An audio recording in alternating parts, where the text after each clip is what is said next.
Welcome to Nasdaq Spotlight. We're joined by Lauren Maillian. She's an entrepreneur, author, mother, and CEO of Digital Undivided, a nonprofit that's pursuing a global culture shift toward inclusive innovation.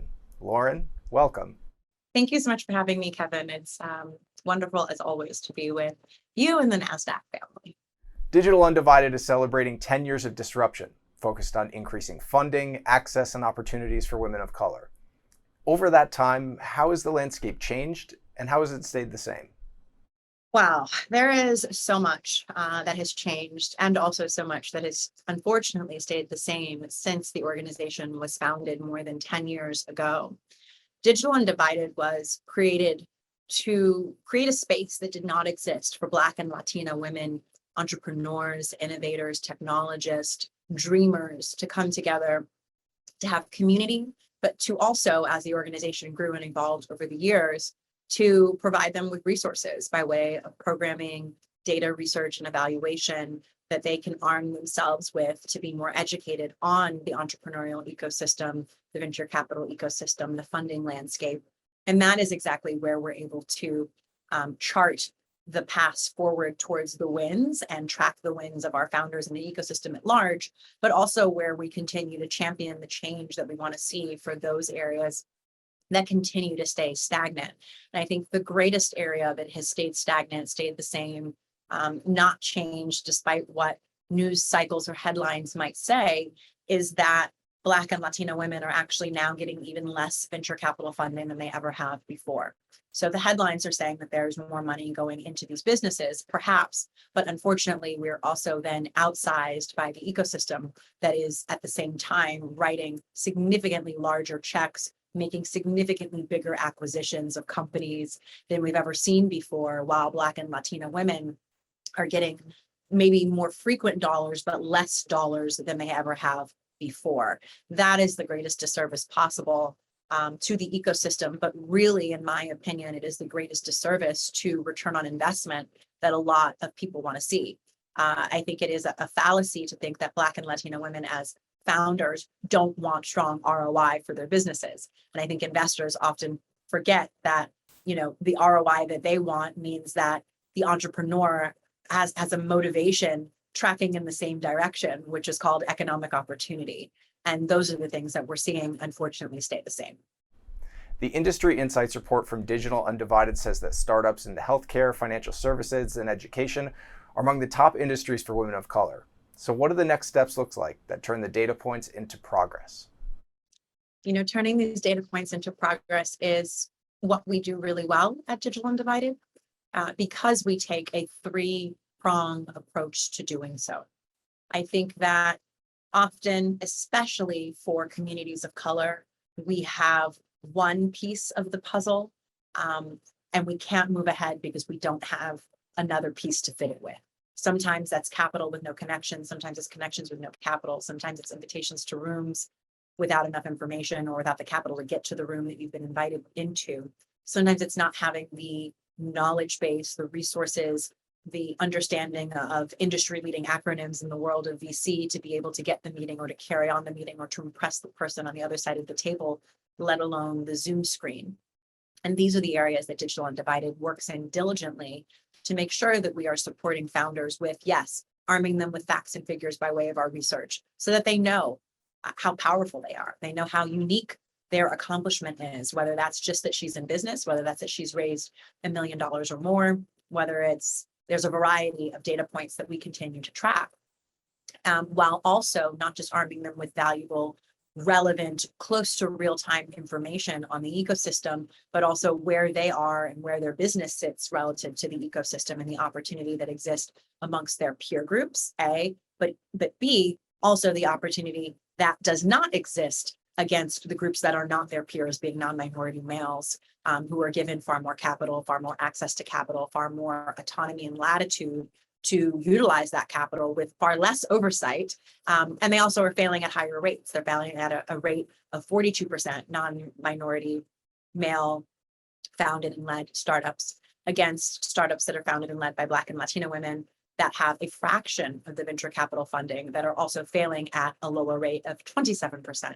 So yes, it's the information, but it is also the access to our community of founders, facilitators, mentors, entrepreneurs, and residents that help to pull them through those moments of uncertainty, of difficulty, of strategy, of just needing a listening ear, a feedback loop, a sounding board, whatever that might be, while also arming them with really critical data and resources that oftentimes the VC community expects us to not know or be as familiar with. And I think that all three of those things need to exist in tandem in order for us to see the sustained change that we are pushing for as an organization.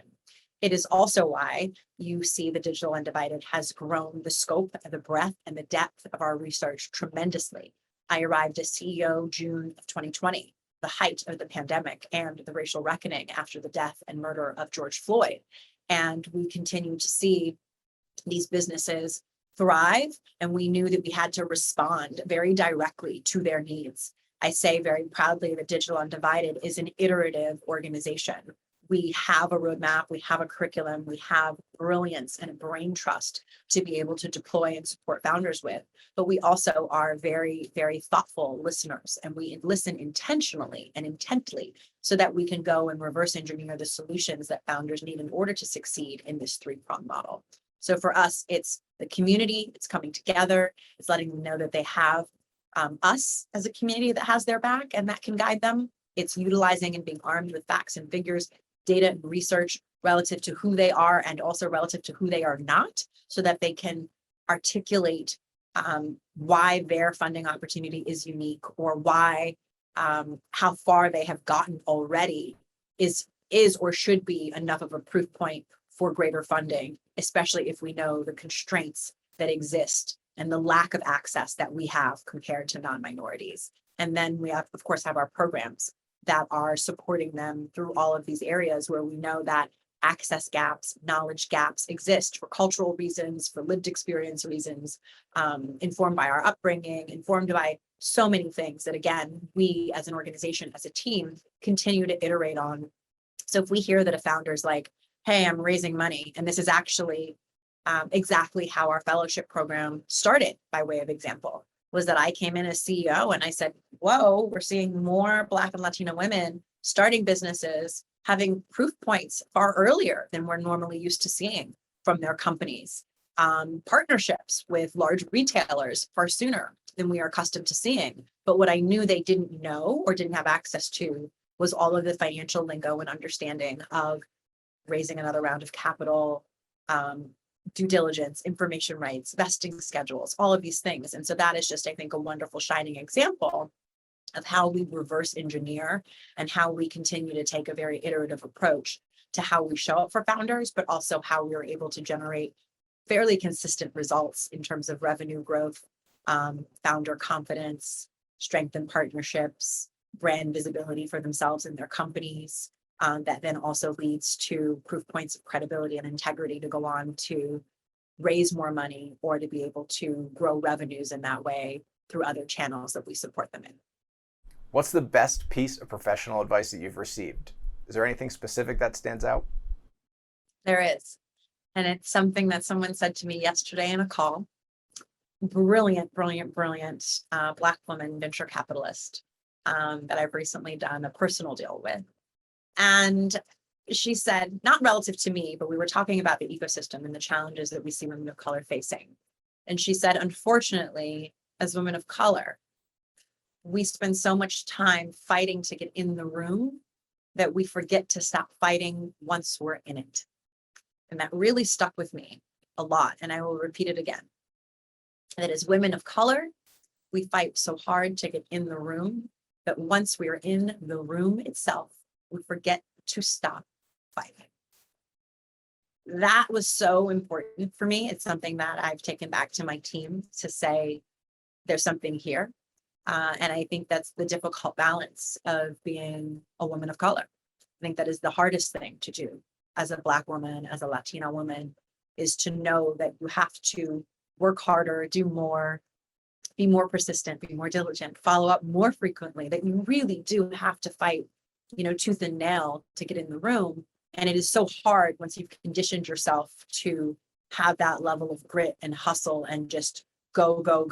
I'm, going to unapologetically continue to move ahead. it is really hard to program yourself, your psyche, your mind, your emotions to say, okay, it's a safe space now. You can actually stop fighting and start articulating who you are or what your company is or the value that you can add.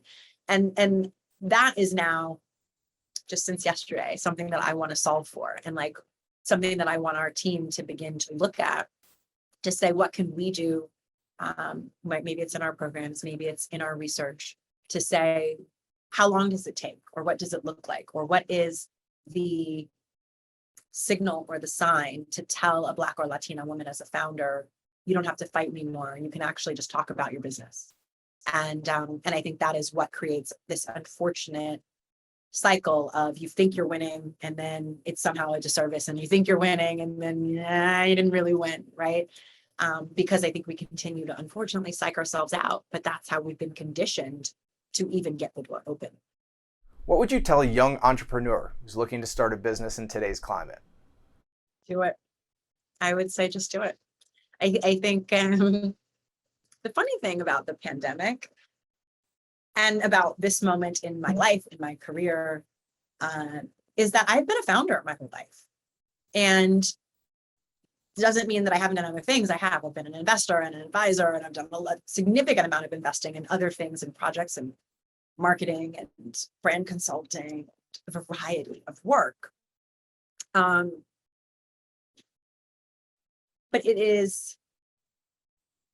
I have personally become conditioned, because I've always been a founder. I don't even know what it feels like to get a weekly or biweekly paycheck, by way of example, because I never had one. And it wasn't until the pandemic that I realized this is some kind of a secret power, right? That like I wasn't expecting to have.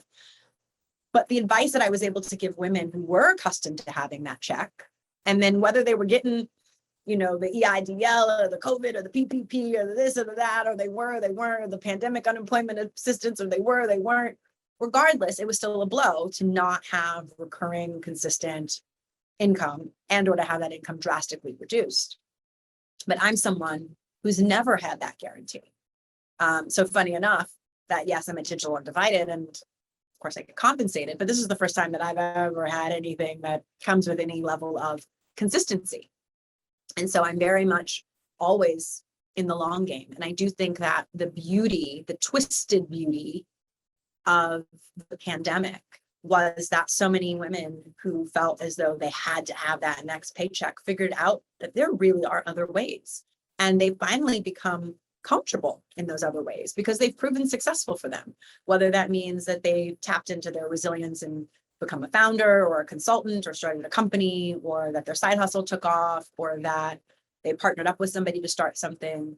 Whatever it is, whatever it was, is no longer the major scary thing for so many Black and Latina women that it was 2 years ago, 2.5 years ago. And that's exactly why our 1-year look back research report of COVID-19 that we put out in 2021, tracking the same founders and by nature, and even expanded community, because we have more women come into the fold of Digital Undivided.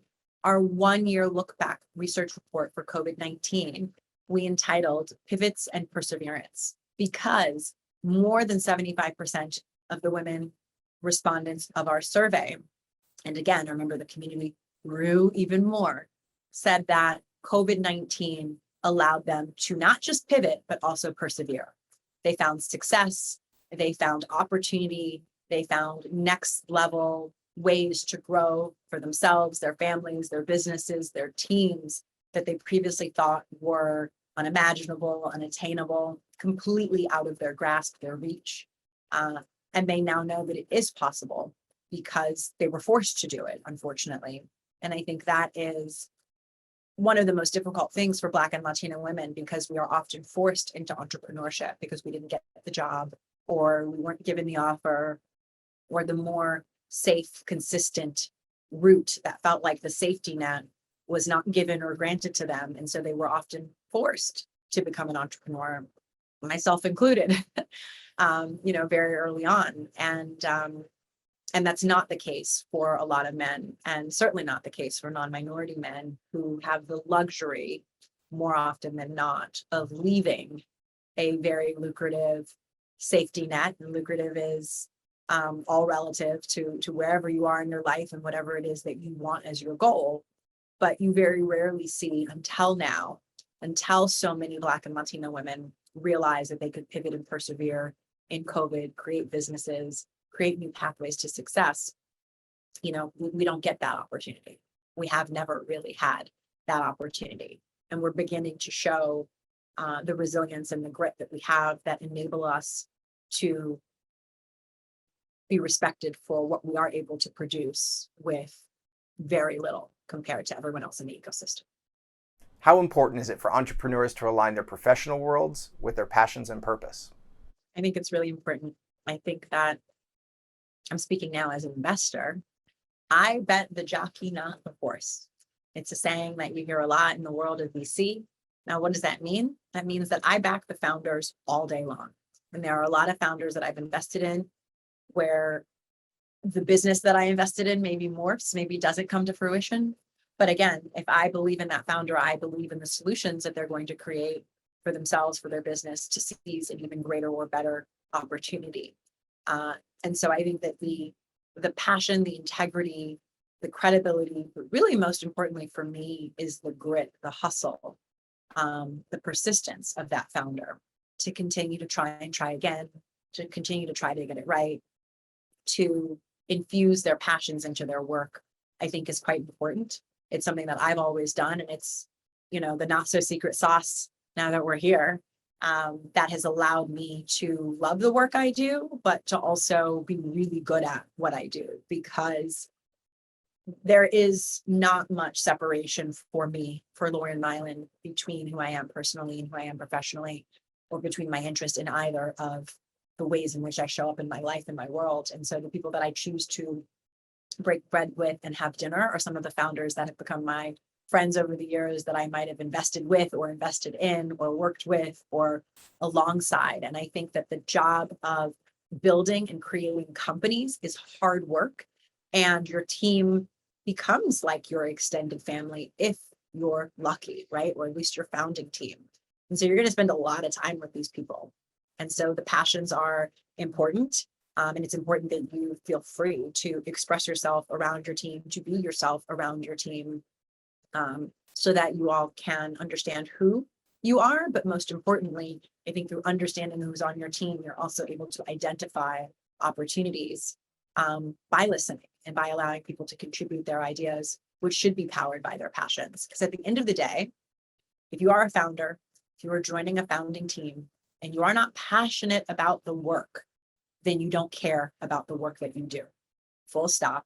I believe it wholeheartedly. I do not hire people in any of my businesses or at Digital Undivided who just check the boxes and the qualifications of doing the work. I want you to have a passion. I want to feel your passion. I want to see your passion for the work, because that ensures me, especially in the remote world, that you will have a certain level of care and concern for what you do and how you operate, regardless of if you can actually get the deliverables done, the scope of the work done. There's a lot of things that we can teach. Passion is not one of them. Lauren, thank you so much for joining us. It's been a pleasure. Thank you, Kevin.